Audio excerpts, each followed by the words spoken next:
জন্ম বছরে কয়দিন হয়? একটা দিকে না হয়েছে। হ্যাঁ, তো যদি জন্মবার্ষিকী হয় তো 12 রবিউল আউয়ালই হবে, তাই না? কিন্তু এখন বাঙালি যারা দিন সম্পর্কে কিছু বুঝেন না, মোটা খায় মোটা বোঝে, হুজুররা যেটা বলছে সেটাই ধর্ম। বুঝা গেছে না?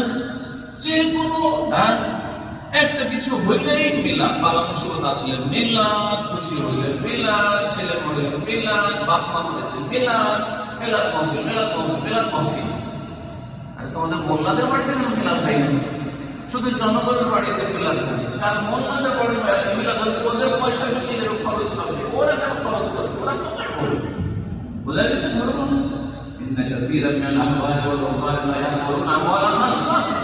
অনেক ধর্মগুরুরা আছে, আল্লাহ বলছে সতর্ক সাবধান। অনেক পুরোহিতরা আছে, ইহুদি নাসারাদের ছিল, আর এই মুসলিম জাতি তো আছে, বিদাতি মোল্লা মৌলভী হুজুর আছে। হামদা হচ্ছে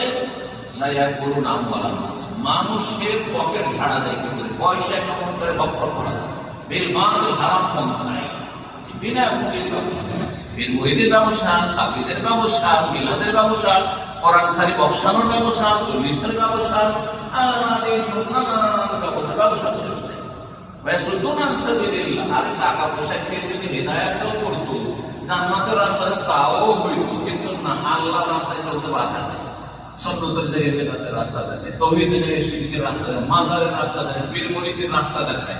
কোরআন হাদিস বোঝা যাবে না, আল্লাহর কালাম, রাসূলের কালামগুলো বোঝা সম্ভব নয়। সুতরাং হুজুররা যা বলছে ওদেরকে কিবলা মনে করে অন্ধভাবে ধর্মকর্ম করে। এটা হচ্ছে দেশের ইসলাম। আল্লাহ হেফাজত করুন। তো মিলাদের ইতিহাস বললাম। এখন একটু ঠান্ডা মেজাজে চিন্তা করুন শেষখানে, যে নবী সাল্লাল্লাহু আলাইহি ওয়াসাল্লাম মদিনায় এসে 10 বছর থেকেছে, তাই না? একটা বছর তিনি জন্মবার্ষিকী পালন করেছেন, একটা বছর পালন করেছেন।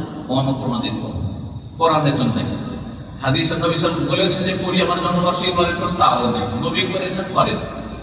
সাহাবায়ে কেরামদের জামানে খোলাফায়ে রাশিদিনের শাসন আমলটি নবীর পরে সবচেয়ে উত্তম যুগ, সবচেয়ে সম্মান খেলাফতে রাশিদ, মানে একবার সেম নবী সাল্লাল্লাহু যেভাবে দেশ পরিচালনা করেছেন 10 বছর, সেইভাবে আবু বকর, ওমর, ওসমান, আলী এই খেলাফত কতদিন তারা চালিয়েছেন? 30 বছর, তাকে 40 হিজরি পর্যন্ত। আবু বকরের চাইতে বেশি কে রাসূলুল্লাহকে ভালোবাসেন? ওমরের চাইতে বেশি কে রাসূলুল্লাহকে ভালোবাসেন সাল্লাল্লাহু আলাইহি ওয়াসাল্লাম? ওসমানের চাইতে কে বেশি ভালোবাসে? আলীর চাইতে কে বেশি ভালোবাসে? পৃথিবীতে আছেন আপনি বলবেন? তাদের চাইতে বেশি ভালোবাসে। তারা জান মাল সবকিছু যারা কুরবানি করেছে, সুবহানাল্লাহ, সুখে দুঃখে সবসময় পাশে থেকেছে। তারা কি কোনো মহব্বতে ত্রুটি করেছেন? আজকাল বিদাতীরা বলে যে যারা মিলাদ করতে নিষেধ করে না, তারা নবীকে ঘৃণা করে, নবীর দুশমন, নবীকে ভালোবাসে না, এরা কথা বলে বিভ্রান্ত করে, তারা খায় করতে পারে। তাহলে এখন প্রমাণ করে যে এই 30 বছরে 4 খলিফা, কম 1 খলিফা একটা বছর করেছেন, একটা বছর মিলাদ পালন করেছেন বা করিয়েছেন, কিয়ামত পর্যন্ত প্রমাণ দিতে পারবেন না। গেল শুরু হলো, তারপর উমাইয়া যুগ শুরু হলো। উমাইয়া যুগের স্বর্ণযুগ হচ্ছে মুআবিয়া রাদিয়াল্লাহু তাআলা এর খেলাফত আমল, 20 বছর তিনি খলিফা ছিলেন। আর উমাইয়া বংশ রাজত্ব করেছে 92 বছর, 132 হিজরি পর্যন্ত। কোন একটা বছর কোন খলিফা মুআবিয়া আর আব্দুল মালিক বিন মারওয়ান আর কেউ কেউ একজন আব্দুল আজিজ কেউ এই মিলাদ পালন করেছেন? কেউ না।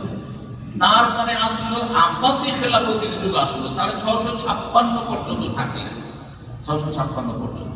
তার মধ্যে 500 বছর পর্যন্ত, 5 শতাব্দী পর্যন্ত কোন খলিফা এই কাজ করেন। তারপরে একজন আবু মুজাফফর কুবুরি বিদাতি, মোল্লাদের সমর্থন, আর সে হচ্ছে জাহেল শাসক, আর সে এই কাজটি চালু করে, আর সেই কাজটিকে ধর্ম মনে করে বসে আছে। আপনার সামনে এখন চয়েস, যে নবী সাল্লাল্লাহু আদর্শ নেব, আবু বকরের আদর্শ নেব, ওমর, ওসমান, আলীর আদর্শ নেব, স্বর্ণযুগের আদর্শ নেব, নাকি অন্য কারো পরে যেটা ধর্মকর্ম আপনাদেরকে পেয়েছি সেটা নেব? অপরিল হাব্বতের সত্য কথা আল্লাহর পক্ষ থেকে স্পষ্ট। আমার সাফারিয়মের যার ইচ্ছা সে বিশ্বাস করুক, আর আমার সাফারিয়ম যার ইচ্ছা সে অস্বীকার করুক। রাস্তায় স্পষ্ট হয়ে গেছে। সুতরাং আপনি কোন দিকে যাবেন আর কোনটাতে আপনি মুক্তি আপনি মনে করছেন? ভালো করে এক শ্রেণীর মূর্খ বক্তা, এর চেয়ে মূর্খমি কিছু হয়। তারা সংস্থায় সৃষ্টি করে, আজকাল ভিডিও ক্লিপ পাওয়া যাচ্ছে। বেদাতি মোল্লারা যারা মিলাদের পক্ষে, তারা বলছে নবী সাল্লাল্লাহু আলাইহি ওয়াসাল্লাম মিলাদ করেননি, সেটা তার ন্যায্য অধিকার ছিল, তার হকটা নেননি। যেমন আপনি কারো বাড়ি মেহমান হয়ে গেছেন, আর আপনার খুব সম্মান করছে, আর আপনাকে ভালো কিছু আপ্যায়ন করছে, না এটা করতে হবে না, এটা করতে হবে না, এটা করতে দেবো না। কিন্তু বাড়ির লোকেরা, মেজবান যে বাড়িওয়ালা, সে জবরদস্তি করে খাওয়ায়, সেটা কি বেয়াদবি হয়? বলছে সেটা কি নাজায়েজ হয় যে আপনি জবরদস্তি করে তাকে খাওয়াচ্ছেন, উঠিয়ে দিচ্ছেন? বেয়াদবি হয় না। ঠিক তেমনি নবী সাল্লাল্লাহু আলাইহি ওয়াসাল্লামের হক হচ্ছে যে তার জন্য বার্ষিকী পালন করবো, কিন্তু নবী নিজে থেকে হকটা ডিসকাউন্ট করেছেন, তানাজুল করেছেন, তানাজুল করছেন, তিনি তার হকটা নেননি, আমরা এখন দেব তাকে।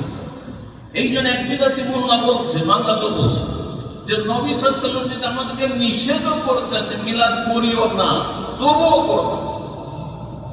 নিষেধও যদি করতেন তবুও মানতাম না, কি করতাম? তবুও করতাম মিলাদ। যেমন ভাই আমাকে দিয়েন না, আর বস্তু দিয়েন না, আর মাছ দিয়েন না, খাবো না, তারপর চাপিয়ে দিচ্ছেন কিসের জন্য? অধিক সম্মানের।